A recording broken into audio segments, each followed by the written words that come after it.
Salut mes sportifs et bienvenue sur ma chaîne Alex Levent. Aujourd'hui, j'ai envie de te parler d'un sujet qui va sûrement t'intéresser une fois de plus, les douleurs au niveau de tes genoux et au niveau du bas du dos, notamment en t'apprenant, ou en tout cas en te partageant mes connaissances sur le fait de savoir bien courir. Pourquoi est-ce que je te dis ça? Parce qu'on est tous emmenés dans sa vie, même si tu n'es pas coureur ou sprinter, à courir, soit pour rattraper son bus ou pour être à l'heure lorsque tu vas prendre ton train, notamment pour moi.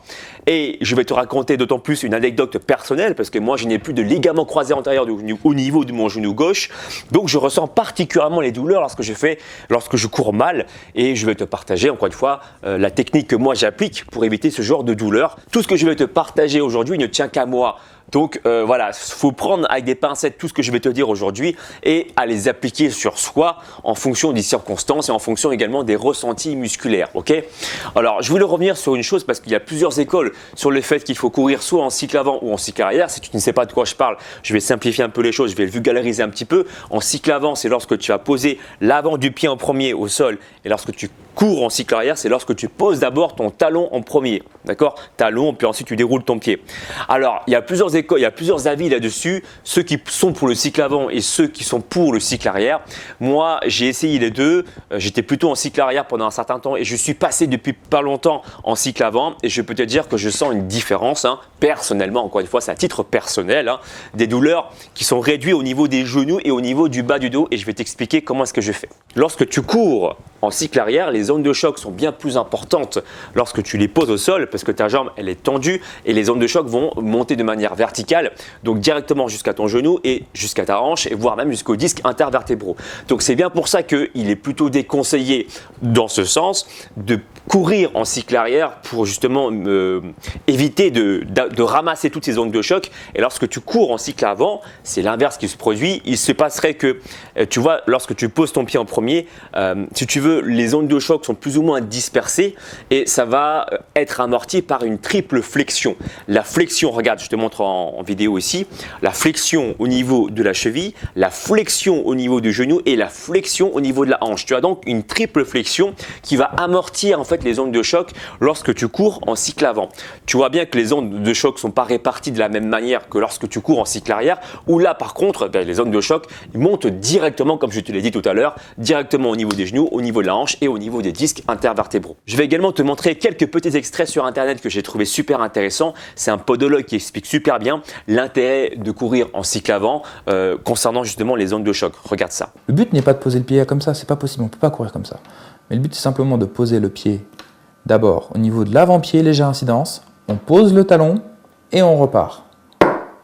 L'onde de choc est verticale dans le tibia, monte dans le genou, la hanche, le dos. On voit lors de la prise d'appui talon un impact important qui se transmet sur toute la jambe, tandis que la prise d'appui avant-pied, on a une prise d'appui qui se situe au niveau de la hanche, la verticale de la hanche, avec une jambe qui se trouve en légère triple flexion et qui va amortir nettement plus facilement cette onde de choc. Un autre argument en faveur du cycle avant, c'est lorsque tu cours pieds nus. Tu n'as pas envie, tu imagines que tu cours sur du béton, tu n'as pas envie de poser d'abord ton talon en premier. Tu as plutôt envie de poser l'avant du pied pour ne pas te péter justement ton pied.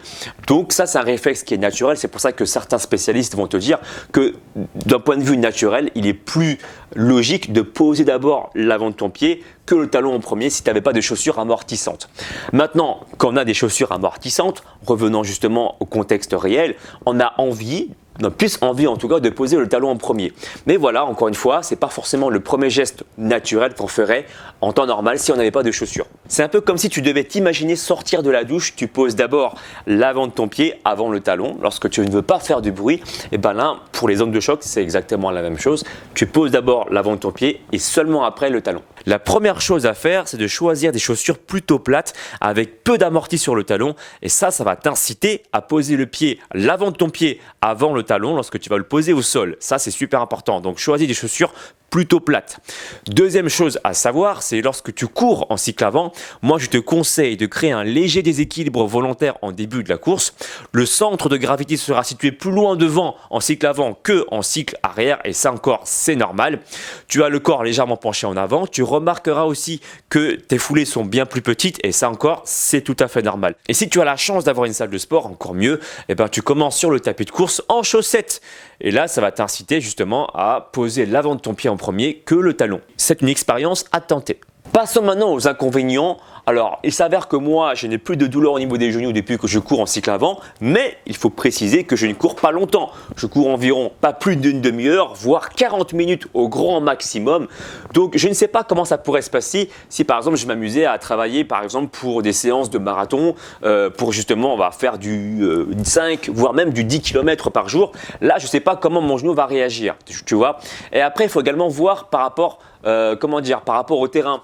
Parfois, lorsque tu cours dans la forêt, tu peux également avoir pas mal de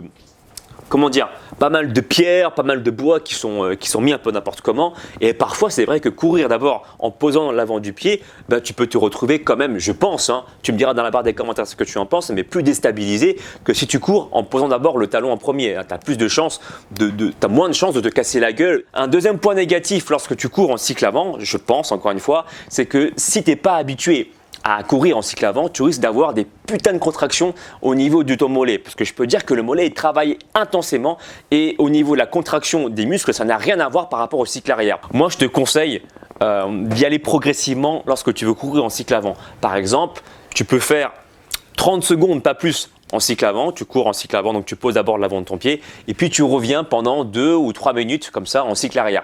Moi, je te conseille de faire par exemple du fractionné comme ça, enfin de l'alternance, pardon, excuse-moi. Donc 30 secondes, rappelle-toi, en cycle avant, puis 2-3 minutes en cycle arrière.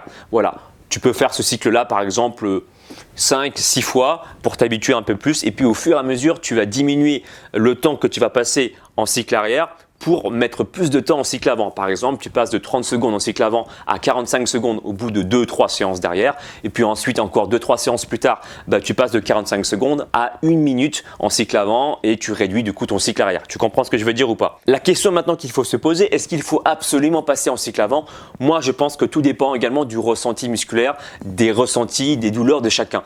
Alors, dans le sens où si tu cours déjà en cycle arrière, et que tu te sens bien dans ta course, tu n'as pas de soucis d'articulation ou même de douleur au niveau des genoux ou quoi que ce soit, je ne vois pas trop pourquoi est-ce que tu devrais changer de course, de cycle avant ou de cycle arrière. Moi, je suis plutôt un coach qui va te dire, écoute, fais ce qui te semble bon dans le sens où ça te met bien. À partir du moment où tu ne ressens pas de douleur ou quoi que ce soit, bon, je vois pas en quoi ça devrait justement être interdit de courir en cycle arrière.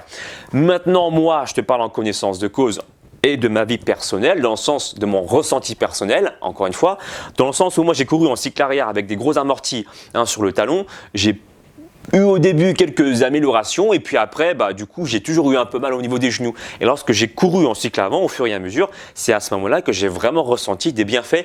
Donc, dans mon cas personnel, je préfère courir en cycle avant. Moi, je pense sincèrement que la bonne course, c'est celle qui va te permettre de courir à long terme avec du plaisir et sans ressentir de douleur. Avant tout, c'est ça, courir, prendre du plaisir, c'est ne pas ressentir de douleur. Donc, que tu cours en cycle avant ou en cycle arrière, finalement, on s'en tape un petit peu à la fin. Voilà, choisis ce qui semble bon pour toi. Moi, je te partage juste une méthode de transition qui m'a permis de me sentir mieux. Dis-moi toi dans la barre des commentaires qu'est-ce que tu en penses de ça. Est-ce que tu cours en cycle avant ou est-ce que tu cours en cycle arrière? Et si tu es un spécialiste également en pied, peut-être que tu es podologue, encore une fois, je t'invite à t'exprimer dans la barre des commentaires et à me dire exactement ce que tu en penses. N'oublie pas non plus de me suivre sur les réseaux sociaux, Facebook, Instagram, Snapchat, Twitter. Et puis moi, je te dis à très bientôt. Ciao, ciao.